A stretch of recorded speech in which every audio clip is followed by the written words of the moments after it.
थांबवायचं म्हणलं की मुलगी वाटत नाही. हां मी कधीपासून केली तुम्ही? आणि मग तुम्ही जर आत्तापासून सांगायचे तर काय वाचायला येते म्हणण्यापेक्षा जी शिक्षक सांगते ती समजल आणि त्यांचं म्हणणं न बघता आता बाबा ह्याची 2-3 पोरं सोडली सगळ्याची अडचण तिकडं पण 2-3 पोरांची अडचण राहिली बाकी मिनिट झाली तो खेळायला नव्हते का नाही. आणि एक लक्षात ठेवा आज आपण एकत्र समूहाने पुन्हा बसलो. आता जर आपण गावात असला असतो किंवा रूमवर असला असतो आई वडिला असतो अभ्यासात आता आपण काय करत असतो म्हणजे काय करत आपण त्यांनी नाही केलं वाटत मग आपले सगळेच अभ्यास करतो म्हणून अभ्यास करतो. आता काय करायची गरज आहे तर जी विद्यार्थी आता अनुभव सांगतो नाही आता बाळा मला सांग तू वर्ड पाठ करायपासून तुला नाव वाचायला यायची शक्यता निर्माण झाली. मग आता ह्या गोष्टीला काय करायचं सांगतो कशाच पाठायला पाहिजे अनुभव सांगतो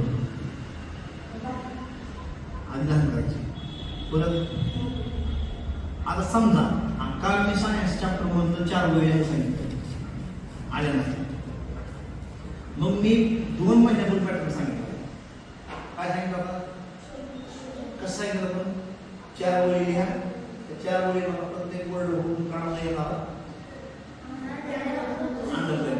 मग मी सांगितलं का नाही मग जे नियम आता केलं त्याला काय द्यावे मी तुम्हाला ऐकायला मिळेल ऐकली बोलायला त्यांना म्हणून नाही प्रतापी इंग्लिश बोला हो म्हणजे हळूहळू आपण पुढं चालू तुम्ही आता काय करायचंय 5वीच्या विद्यार्थ्यांनी आता ह्या मुलीचं उदाहरण ऐकलं पण अभ्यास कसा करतो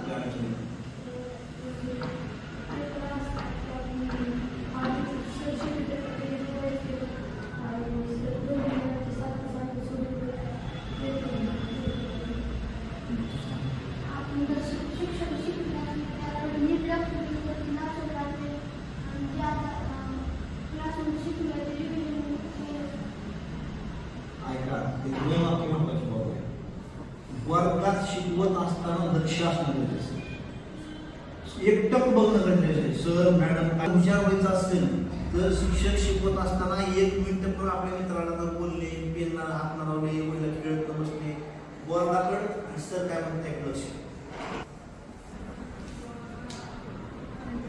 तुला चांगले मार्क पडण्याचे कारण सांगा मला 2-3 त्यांना मार्क पडतो शिक्षक वर्गात शिकवताना लक्ष देणे काय जर मध्ये सुट्टीला लागली तर अभ्यास केला केलं का पाठवत नसेल तेव्हा आधी बारकी शब्द त्यांनी कोड करायची मोठे शब्द असले ना त्याच्या आधी बारकी शब्द आहेत का सगळे पाठ केले का म्हणजे इंग्लिश वाचायला ते पाठ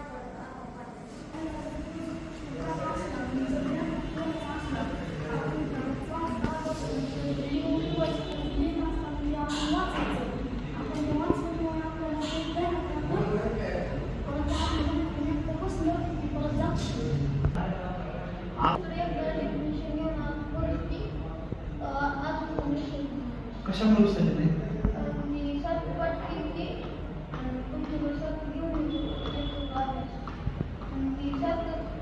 सांग बरं कोर्सची डेफिनेशन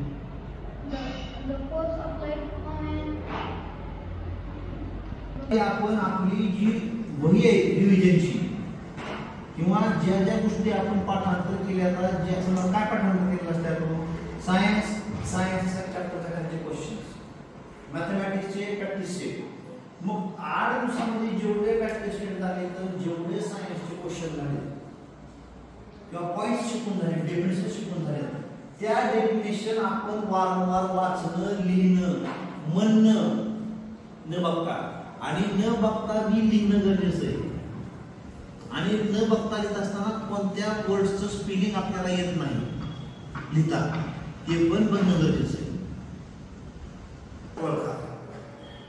जरा शांत करा. आणि ह्या उन्हाळ्यामध्ये आता ही मुलं 5वी सहावीत झाली. तुम्ही तुमचं 6वीचं तुमचं शाळेचा मकान असता कधी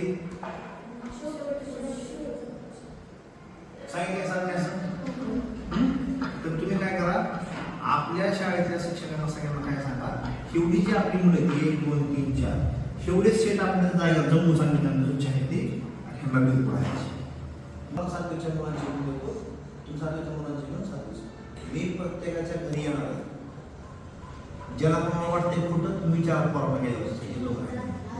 आता फक्त ह्यांच्या गावाकडे मी लांब गेलो नाही, आता मी सगळ्यांच्या गावाकडे पण नाही असं नाही. विचारतो मी आदेशला विचारा, ह्याला विचारा, ह्याला विचारा. कवडेचं गाव पापडे स्टँडवर गेलो होतो, ह्याच्या गावाकडे गेलो स्टँडवर गेलो होतो, नमनच्या गावाकडे नमन. मी प्रत्येकाच्या घरी येतो. तुम्हाला कळलं पुढच्या वर्षी मी काय सगळं अभ्यास काम केलं. मी समजा विषय विद्यार्थी 20 करतोय, तुम्ही 5 तरी करणं गरजेचं आहे का नाही म्हणून.